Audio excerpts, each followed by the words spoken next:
Хай манайхаа Нукадори байн шинхэн бичлэгтэй тавтай морил. За намайг маш удаан хүлээсэн үзэгчидтэй маш их баярлалаа. Энэ бол миний хамгийн сүүлийн оруулсан бичлэг нэг сард байдаг. Тэгээ тэрний дараа биелээ айлшийн тоглолтын бичлэгийг болохоор зүгээр л утсан дээр байсан бичлэгүүнүүдээ ер нь нийлүүлээд оруулсан гэхэд болно. Тэг маш удаан хугацааны дараа буюу бараг л 5-6 сарын дараа иргэн ирж гин. Тэг нэг сарын нэс эхлээд миний биеийн байдал баг зэрэг одоо муудаад бол дотор ингээд байн бичлэгээ хийх юмсан юу хийх үү гэж бодоо яваадсан ч гэсэндээ ерөөсөө миний бие болон миний сэтгэл санаа ч ерөөсөө бэлэн болохгүй. Яагаад ч юм бичлэгээ хийгээд сууж ийн. Та нар намайг сансан уу? Би та нарыгаа бүр маш их саналаа. Энэ сарын дараа хүртэл ингээд миний бичлэгнүүдийн доор комент бичиж байсан дүүнэртээ үзэгч нартаа маш их баярлалаа. Удаан хугацааны дараа иргэн ирж бичлэг хийж байгаа болохоор маш сандарч ийн. Тэгэл бараг хамгийн анх нөгөө YouTube эхлэхдээ яаж сандарч исэн тэр шиг ер нь байна. Тэгээд удаас ингэж камер хараас суусан чинь бас жоохон юу байна. Энэ учраас өнөөдрийнхөө бичлэгтэй хамт байгаарай. Тэгэхээр би oat milk vanilla latte бэлдээ сууж байна. Өнөөдөр болохоор би та бүхэндээ The Black Label-с дөнгөж шинхэн гарсан цоо шинхэн одоо хамтлаг болох All Day Project хамтлагыг танилцуулна. All Day Project хамтлаг маань болохоор The Black Label буюу YG-ийн охин компаниас төрөн гарч байгаа холимог гишүүдтэй хамтлаг байгаа. 5 гишүүнтэй. Тэгээд тус хамтлаг нь болохоор Annie, Tarzan, Bailey, Buchan, Yunso гэсэн 5 гишүүдээс бүрдэж байгаа. 25 оны 6 сарын 16-нд анхны дуугаа гаргаж дебютыг эхлүүлсэн ба. Black Label маань болохоор Meow гэ 5 гишүүнтэй бас охидын хамтлаг гаргасан бас чамгүй амжилттай явж байгаа. Ингээд солонгосын entertainment-ууд ер нь жоохон өөр юугаар ажилладаг болдог шиг байна. Өмнө нь болохоор нэг хамтлаг гаргаад тэрийгээ бүр ингээд тултал нь явуулаад бүр ингээд алдар нэрийг бүр тултал нь явуулсныхаа дараа дараагийн хамтлагийг дебют хийлгдэг байсан бол одоо ингээд дараагийн хамтлагуудыг ингээд хугацаа алдахгүй шүү дараа араас нь гаргаад идэг болсон юм шиг байна. Тэгээд энэ бас эрсдэл аль болох бага өрий гэдэг зорилготой байж магадгүй. Ягаад гэвэл тэр хамтлагаа ингээд хэр сайн явахыг мэдэхгүй. Дараагийн хамтлаг нь ядаж өмнөх хамтлагийнхаа одоо шархыг нөхөгч гэдэг юм уу? Эсвэл ингээд хоёр хамтлаг байвал илүү л их ашиг ингээд нэмэгдэх учраас дан ганц ингээд Black Pink шиг гэдэг ч юм уу интернет хүргэх хүртэл нь биш. Одоо хажуугаар нь шинэ хамтлаг бас төрүүлж гаргаж байгаа нь бас жоохон entertainment-ийн нөхцөл байдлыг дээд түвшин дээр аваачихыг байх гэж би ер нь бодож байна. Жин ч гэсэндээ Baby Monster-ыг одоо Black Pink шиг бүр тийм том хамтлаг болохтол нь явчаад дараа нь шинэ охидын хамтлаг гаргах байх гэсэн чинь өрөнгө шөнтэй охидын хамтлаг ер нь бол дебют хийхээр зарлаад байгаа. Тэгээд тэрнийхэн хоёр гишүүн нь бол одоогоор зарлагдсан байгаа юм лээ. All Day Project нь болохоор Teddy-гийн бас зарлаж байгаа хоёр дахь хамтлаг гэж хэлж байгаа шүү дээ. Teddy-гийн хувьд болохоор All Day Project-ыг K-pop-ийн түүхэнд цоошин урсгалыг авчирна. Хөл өдрийн турш K-pop-ийн энэ үеийн хувьд зөвхөн энэ хамтлаг л одоо ингээд цойлж гарнаа гэж утгатай гэж тайлбарласан байна. Тэг нэр нь ч гэсэн их сонирхолтой. Гишүүд нь ч гэсэндээ холимог хүүсийн гишүүдтэй гэдгээр бас сонирхолтой байгаад байгаа. All Day Project хамтлагт маань мэдээж фэндом нэр үүсээгүй албан ёсны өнгө нь бол бас тодорхойгүй байгаа. Одоо All Day Project хамтлагийнхаа хамгийн анхны гишүүн Annie-гийн тухай та бүхэндээ хүргье. Эцнийхэн нэр нь бол Annie. Төрсөн нэр нь болохоор Moon Soyun. Тэгээд англи нэр нь болохоор Annie Moon. Төрсөн өдөр нь болохоор 2002 оны 1 сарын 23-нд төрсэн. Шинжлэл нь бол мэдээж Солонгос. Annie-гийн өндөр нь болохоор 168 см. BTI нь болохоор ESTJ. Энэ дуртай өнгө нь бол ногоон өнгө. Annie-гийн маань хувьд маш тартай байгаа. Үзэгчдийн сонирхлыг татж байгаа. Яагаад гэвэл манай Annie маань бол төрөхтөө л алтан халбаг зууж төрсөн охин гэд за яаж байгаа гэхлээр Samsung Group компани охин гэж хэлж болно. Өвөө Samsung-ийн захирал үүсгэн байгуулагч Shinsegae гэдэг компани байд юм байна. Тэрний бас ерөнхийлөгчийн ер нь бол төрсөн охин юм байна. Shinsegae Group-ыг болохлээрээс нэг юм маань ээж нь хариуцсан ажиллаулдаг. Ер нь бол Samsung-ийн өв залхамжлагчдын нэгэ гэсэн үг. Annie маань болохоор Колумби их сургуульд суралцаж төгсөөд Annie маань болохоор бүр багасаа л GD болон CL нарын хайртай дүү нарын нэг байсан. Annie-гийн маань аав болох хүн маань болохоор бас Солонгостой болох худалдаа үйлдвэрлэл эрчим хүчний яамны сайдаар ажиллаж байсан юм байна. Тэгээд түүний ээж болох Чун Юкион нь одоо Shinsegae корпорацийн тансаг зэрэглэлийн ихтлгүүрийг ажилуулдаг юм байна. Annie-гийн маань хувьд болохоор багасаа яг бас юугаар алдартай байсан гэхээр загварын өндөр мэдрэмжээрээ бүр маш их алдартай. Бүр багасаа л өсгөтэй гутал, урт руутай гутал, crop top, тийм богино юпг зэрэг зөрөглөн өмсөөд ерөөс айгүй олны одоо хил ам гэх юм уу тиймэрхүү юмд бас бэлэн өртөж байсан. Гэхдээ ерөөсөө тэрийг өөрчлөөгүй одоо хүртэл загвартай ер нь айгүй үнэнч айгүй тийм шинэлэг байдаг гинэ. Эний маань 2024 оны 5 сарын 10-нд Мяу хамтлагт дебют хийхээр бараг л зарлагдсан байсан ч тэр үедээ бол дебют хийхээс татгалцсан юм байлээ. Өөрөө тэгээд All Day Project хамтлагт дебют хийхээр гэрээгээ байгуулж ирсэн. За тэгээд энийг маань хувьд царайлаг, бас хөрхөн нуруулаг, тэгээд мэдээж маш баяа охин байгаа. Тэгээд маш өндөр загварын мэдрэмжтэй байх нь тэгээд өчтөрхөн гаргасан шинэ дуу болох тэр дуун дээрээс нь харахад бол бас хөрхөн дуулдаг. Рэп хийвэл бас хийчихэр хоолойны өнгөтэй санагдсан. Ингээд эний мүний танилцуулга ингээд дуслаа. За дараагийн миний танилцуулах гишүүн болохоор эрэгтэй гишүүн буюу Tarzan байгаа. EC1 гэдэг солонгос нэртэй. 2002 оны 9 сарын 27-ны өдөр төрсөн. Инглорийн орд. Тэгэхээр түүний өндөр нь болохоор 179 см. MBTI нь болохоор ENFJ. Дуртай өнгө нь улаан өнгө. Өмнөд Солонгосын улаан хотод төрсөн. Тэгээд өмнө нь болохоор YGK Plus загвар өмсгчээр ажиллаж байсан.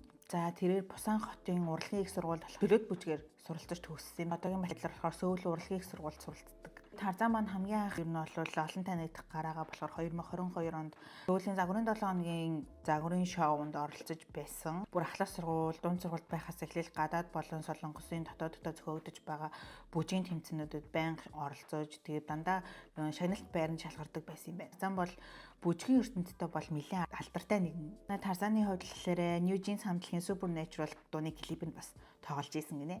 За дараагийн миний танилцуулах гишүүн бол Bailey байгаа. Гос нэр нь Sok Yoo-jin гэдэг нэртэй. 2004 оны 2 сарын 24-нд төрсөн. 165 см өндөртэй. Солонгос Америкийн мөг. Төлөөний өнгө нь бол шар өнгө. Калифорниагийн Orange County-гээс гаралтай гинэ. Ээж Judy Sok нь 1987 онд Солонгосын нийсийн тэмцээнд оролцож тухайн үед 7 дугаар байр эзэлж исэн бас эмэгтэй байт юм байна. Бэйлигийн хувьд болохоор Британи болон Билли гэсэн хоёр эгчтэй. Бас нохойд хийж дуртай. Бэйлигийн хувьд болохоор бүр 3 настайгаас эхэлж бүжгэр хичээлж эхэлсэн.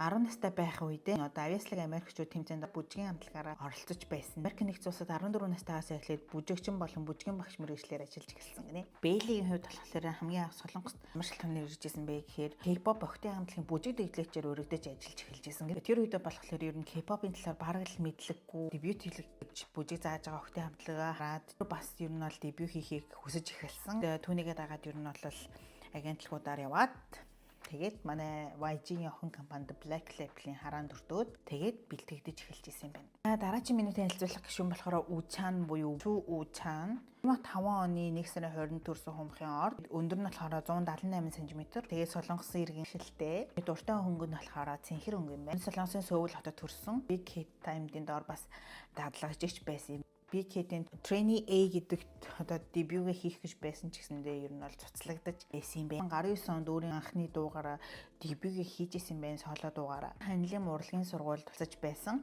За тэгээд түүний одоо энэ хамтлагт гүйцэтгэх үүрэг нь болохоор ерөнхийдөө рэп юм шиг байна. Тэгээд рэпийн хажуугаар бас бүжиглэх аягүй дуртай болохоор бас багасаа ер нь бол нэлээд бүжгээр явж байсан. Бас нэлээд чадварлаг бүжигчдийн нэг тооцогддог гинэ. Учааны хувьд болохоор би бараг Япон хүн бахаа гэж очилдог гинэ. Тэгвэл Япон хоолнд бүр үнэхээр дуртай.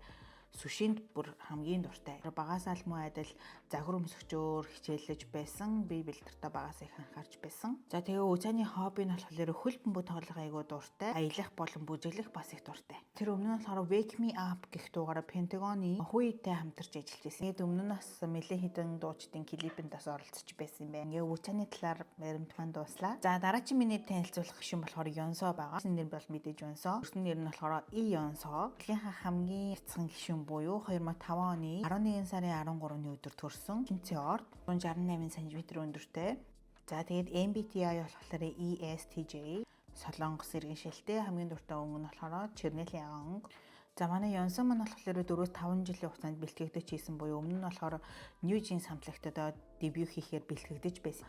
Are You Next гэдэг шоунд бас оролцож байсан бөгөөд Islet гэдэг хамтлагт бас дебют хийхээр бэлтгэгдэж байсан ч дебют хийхээс өмнө хамтлагаа орхисон юм байна. Хамгийн дуртай хамтд нь Macaron хамгийн дуртай. Цагийн хувьд болохоор Yonsei сургуульд суралцж төгссөн гинэ. YouTube хийдэг байсан гинэ. Чууд болохоор түүнийг Эсбагийн Каринатай ер нь айгу төстэй байна гэж хэлээд байгаа юм байна. Нэгийн тод хамгийн дуртай. Хамгийн их очиж үзхийг хүсэж байгаа газар одоогийн байдлаар болохоор Нью-Йорк хотод очиж үзхийг хүсэж байгаа. Цагийн хувьд болохоор мууранд маш их хайртай. Тэгээ муур бас тийж идэг. Миний үлгэр жишээ авч даган дураадаг хүмүүсийн нэг болохоор Billie Eilish болон CL Gnet21. Тэгээ мууранд төрхтэй гэж бас хэлдэг гинэ. Солонгос охтууд ер нь бол би ингээд гөлөг шиг үү эсвэл муу шиг үү гэдэг асуулт амар асуугаад ер нь төрхөө ингээд би муу шиг төрхтэй, би гөлөг шиг төрхтэй гэж айгу хэлээд идэг.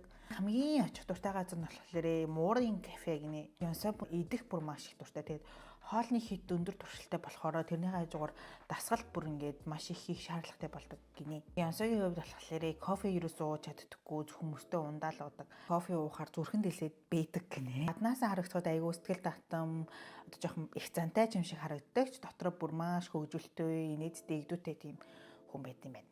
За тэгээд ер нь бол амралтын өдрүүдэд яаж өнгөрөөдөг талаар нь одоо асуусан чинь ерөнхийдөө бэлтгэлээс бусад үед би завтай бол байн унтахыг хичээдэг гэдгийгсэн байна. Аватар кинонд бол маш их дуртай. Хамгийн дуртай зарим хүний төрөл нь болохоор минт чокод гаатай шоколадтай төрөлт хамгийн дуртай. За тэгээд Янсатай ер нь бол яриа өрнүүлээд найзлахад бол маш бага хугацаа шаарддаг, нэлээд нийтэж. За тэгээд ер нь бол хамтлагийн гишүүд болон ер нь түүний таньдаг хүмүүс маш шудраг, жижиг сажиг зүйлд анхаардаг гэж тайлбарласан байна. Янсагийн хувьд Айлетед дебюгээ хийх гэжсэн гэсэн чинь тэгээ бүр 2 дахь гишүүнээр нь зарлагдсан байсан юм байна. Зарлагдсан байжгаад хамтлагын талгаа тэр чигт нь орхиж исэн юм байна. За ингээд ямар ч байсан All Day Project хамтлагийн маань 5 гишүүнээ танилцуулаад дуслаа. Тэгээд дебюгээ хийгээд ердөө 1 хоног байгаа учраас надад олцсон мэдээллийн хувьд бол иймэрхүү л байна. Тэгээд ямар ч байсан зарим гишүүн дээр нь хитрхи уурт эсвэл зарим гишүүн дээр нь хитрхи богино яригдах гээд байдаг. Тэгээд тийм болохоор та бүхэн ойлгоорой. Хэрвээ энэ хамтлагийн талаар дараа нь илүү тодорхойгоо илүү мэдээлэл гарч ирэх юм бол би танилцуулахыг хичээх болно. Ямар ч байсан All Day Project хамтлагийн маань гишүүд бол бүгд Instagram хаягтай юм байлээ. Тэгээд Instagram хаягийг та бүхэн дагаарай. Би чадварлалаа энэ хэсэгт оруулчихъя. All Day Project хамтлаг маань болохоор миний хувьд дууг нь ол өчтөр гарсан дээрүүд нь сонсчихсон. Надад бол маш тийм шинэлэг, тийм содон санагдсан. Ялангуяа нөгөө нэг эрэгтэйгийн хэсэг буюу одоо тарзааны хэсэг дээр надад бас маш тийм солонгос клип гэхээс илүү нэг тийм Америк тийм нэг хипхопчны клип үзээд байгаа юм шиг санагдсан. Тэгээд энэ Янсагийн хэсэг бас айгүй гоё таалагдсан. Клипний хувьд бол надад маш сонирхолтой. K-pop гэхээс илүү нэг илүү тийм барууны урсгалыг харуулад байгаа юм шиг тийм гоё санагдсан. Бас шинэлэг санагдсан. Тэгээд ер нь бол эрэгтэй эмэгтэй гишүүдтэй хамтлаг ер нь бол би өмнө нь солонгост баг харж байгаагүй хаа. Тэгээд надад бол маш их таалагдж байгаа. Орчууд болон дэлхийн бусад орны хүмүүсийг яаж хүлээж авч байгаа бол гэдгийг би бас маш их сонирхож байна. All Day Project хамтлаг та нарт таалагдана гэж найдаж байна. Тэгээ та бүхэн бас дебют дууг нь сонсоод үзээрэй. Удахгүй бас бүтэн альбом гаргах юм байлээ. Удахгүй бараг 6 сарын 25-нд гэсэн баха. Тэгэхээр тэрийг нь бас тэсэн ядан хүлээж байна. Тэгээд энэ бичлэг маань таалагдсан бол subscribe давлаарай. Тэгээд намайг дэмжиж лайкад дарахаа бити мартаарай. Тэгээд та бүхэнд хамгийн их таалагдж байгаа гишүүнээ комментээр заавал үлдээж өгөөрэй. За тэгээд дараагийн бичлэгээр уулзтлаа. Түр баяртай манайхаа. Би та нарыг маш их сонсох шүү. Та нар ч гэсэн намайг сонсон бол бас гоё коммент хийжээрэй. Би тэгээд дараагийн бичлэгүүдээ маш ойрхон хийх хичээх болно. За тэгээд дараагийн бичлэгээр уулзтлаа. Түр баяртай.